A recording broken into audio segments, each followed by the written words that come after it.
Capitão Oliveira, crime esse ocorrido no dia 4 de abril no sertão sergipano. E o delegado de polícia, André Davi, traz informações agora neste confronto com a polícia, hoje pela manhã, na cidade alagoana.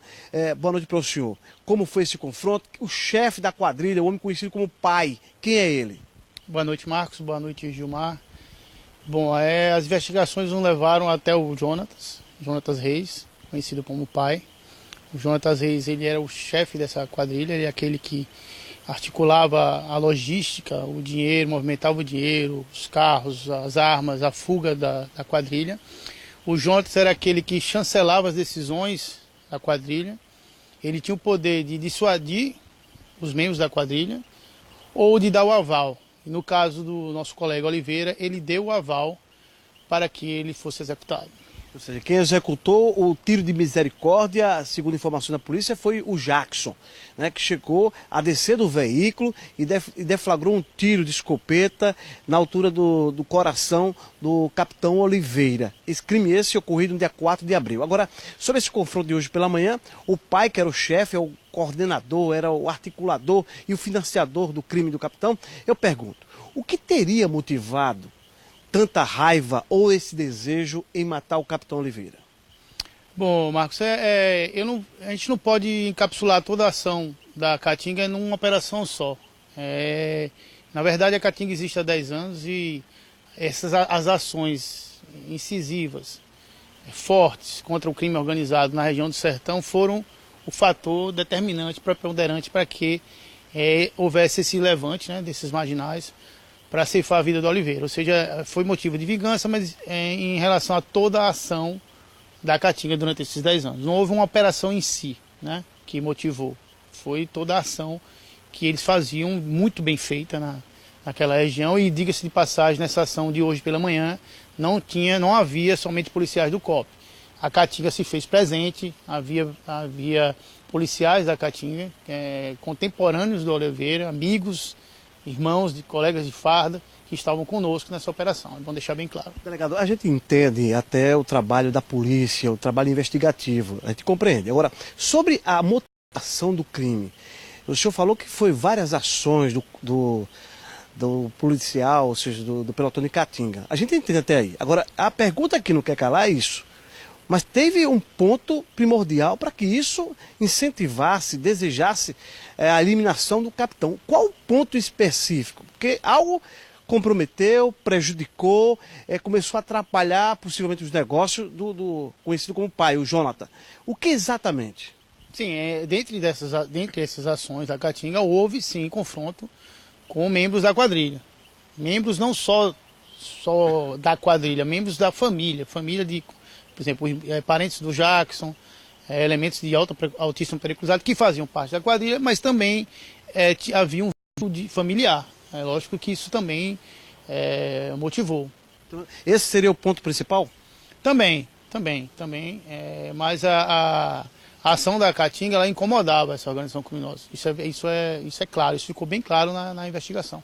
O nó gordo, o ponto crucial, não tem como sabermos, porque os executores do crime, eles tombaram em combate conosco e o mandante também.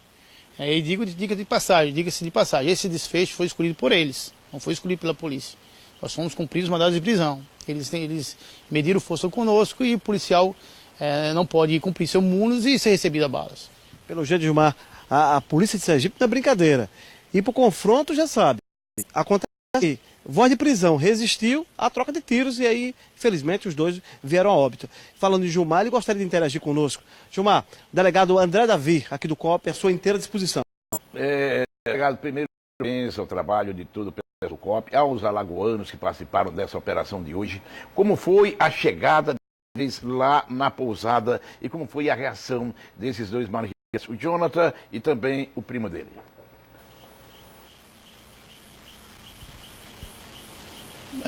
Bom, Gilmar, o Jonatas, ele após a primeira operação, né, o início da operação Rubicão, ele soube, por óbvio, né, que estávamos à sua procura. Ele soube do seu mandado de prisão, então ele começou a trafegar pela federação, por diversos estados da federação, usando um documento falso. Isso dificultou muito a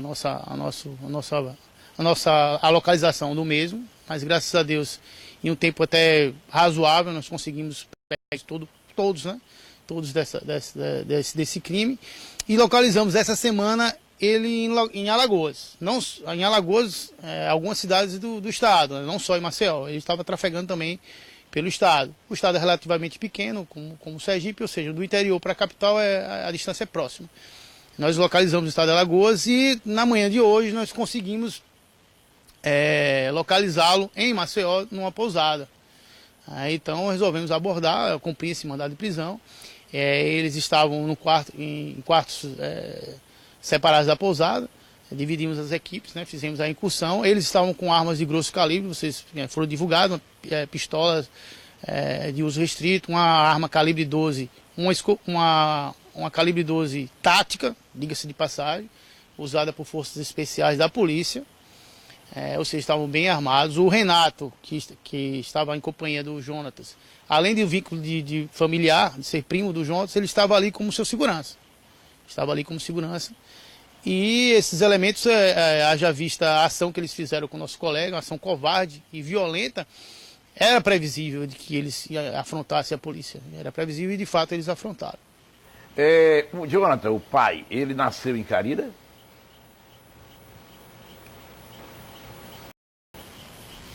Não, Gilmar, ele é natural de São Paulo, entretanto ele tem domicílio em Carira, ele não reside em Carira, a residência dele era em São Paulo, mas ele tinha domicílio em Carira, frequentava bastante a cidade de Carira, não só em Carira, nas adjacências, né? Nas cidades baianas que fazem divisa com Carira, e em Glória e outras cidades do sertão. Ele integrava o PCC, o primeiro comando da capital, lá de São Paulo?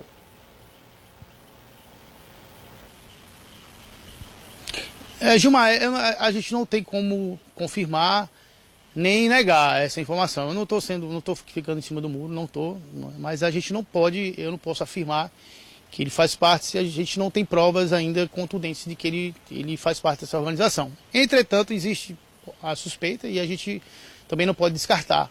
Mas a gente não tem como informar de forma concreta que ele faz parte dessa organização. Em alguma ação da Companhia da Caatinga, à época comandada pelo capitão Oliveira, membros ou, melhor dizendo, familiares de Jonathan, mais conhecido como pai, foram mortos?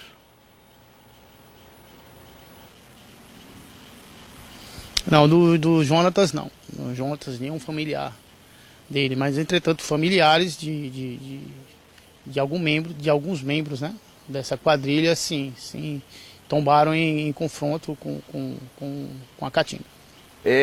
Uma última pergunta de minha parte, mas o Marcos pode continuar depois.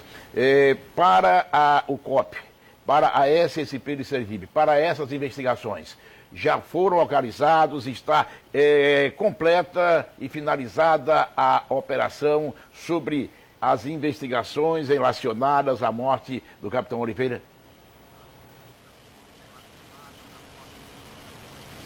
Bom, Gilmar, se você me perguntar se os executores foram presos, eu vou te dizer que os executores foram tirados de circulação. Se você me perguntar se o mandante do crime foi preso, eu vou te dizer que o mandante do crime foi tirado de circulação. Repito, tirado de circulação porque o desfecho foi escolha deles.